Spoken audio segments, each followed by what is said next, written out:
इस महीने में 3 प्रोपगंडे हैं। पहला प्रोपगंडा ये है, इस महीने में निकाह नहीं होता। इसलिए आप देखेंगे जात बारात को आप नहीं देखेंगे इस महीने में। लोग बेटी की शादी नहीं करते हैं, बेटे की शादी नहीं करते, लेकिन ये सही नहीं है, गलत है। मैं आपको 4 शादी इस महीने में दिखाने के लिए जा रहा हूँ कि उससे बढ़ करके दुनिया में कोई शादी है ही नहीं।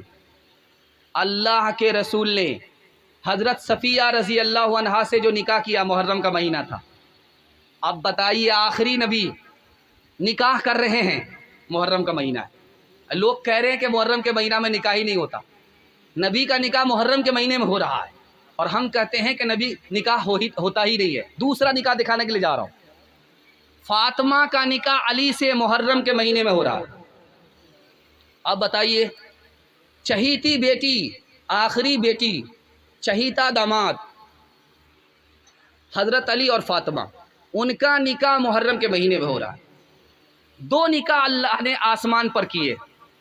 एक निकाह हुआ है नबी का ज़ैनब से, आसमान पर हुआ है, और दूसरा निकाह उम्मे कुलसूम का हज़रत उस्मान से आसमान पर हुआ है।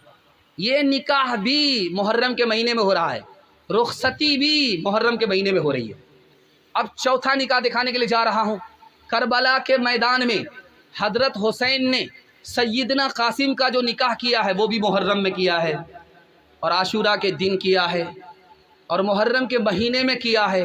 अब बताइए, ये प्रोपगंडा गलत है कि मुहर्रम के महीने में निकाह नहीं होता। मुहर्रम के महीने में निकाह होता है, और निकाह नबी ने किया है, अपनी बेटी का निकाह किया है, हज़रत उस्मान का निकाह हुआ है, इमाम हुसैन ने किया है। इसलिए इस गलतफहमी को दूर करके हम अपनी बच्ची का निकाह मुहर्रम में करेंगे इंशाअल्लाह। दूसरा प्रोपगंडा इस महीने में क्या होता है, ये जुलूस का दिन है और ये मातम का महीना है। ध्यान से इसको सुनिएगा। किसी ने मुझे मार दिया और मेरे घर के आदमी ने बदला ले लिया तो मामला ख़त्म है। अब हर साल उस मामले को नहीं उठना चाहिए, कैसा कैसी ख़त्म। लेकिन देखिए, दिखाने के लिए जा रहा हूँ, हज़रत हुसैन को जितने लोगों ने मिलकर के शहीद किया उन सब को मार दिया गया, काट दिया गया। और मारने वाला कौन था? मुख्तार सख्ती था। और 5 साल के अंदर ही हज़रत हुसैन को कत्ल करने वाले को चुन चुन करके मार दिया गया, एक भी नहीं बचा। जानते हैं, एक एक दिन में 248 आदमी को मारा जाता था। इसलिए मारा जाता था कि ये भी हज़रत हुसैन से लड़ने के लिए आया था। एक दिन में 248 आदमी को मारा गया। और शमर, जिसने हज़रत हुसैन का सर तन से जुदा किया था, उसको मार करके कुत्ते के आगे उसकी बोटियां रख दी गई। और उबैदुल्लाह बिन ज़ियाद, जिसने यजीद के हुक्म पर हज़रत हुसैन को घेर करके पानी बंद किया था, उसको किस तरह मारा गया आप सुन करके हैरत आपको होगी। उसको इस तरह मारा गया कि उसकी एक एक बोटी कर दी गई और मस्जिद में ला करके उसकी बोटियों का ढेर रख दिया गया, किसी को भी नहीं छोड़ा गया। फिर ये ताज़िया किसको दिखाने के लिए, ये लाठी किसको दिखाने के लिए, ये तलवार किसको दिखाने के लिए? समझ में बात आ गई, ये सियासत है, शरीयत नहीं।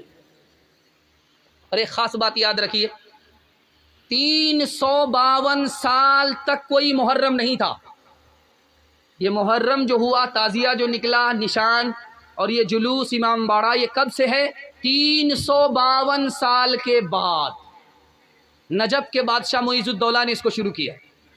और हिंदुस्तान में कैसे आया आपको सुनकर के हैरत होगी। 880 हिजरी में नबूवत की हिजरत के 880 साल के बाद हिंदुस्तान में शुरू हुआ।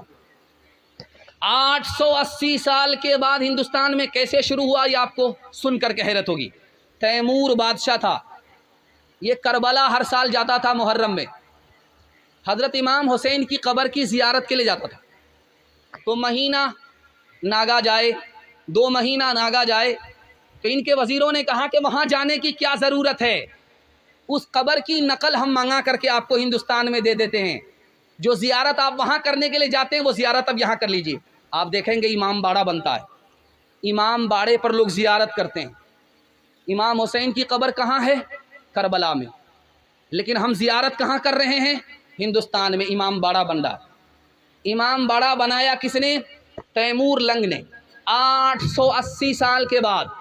ये बादशाह की सुन्नत है, नबी की सुन्नत नहीं है, सहाबा की सुन्नत नहीं है, उलमा का तरीका नहीं है।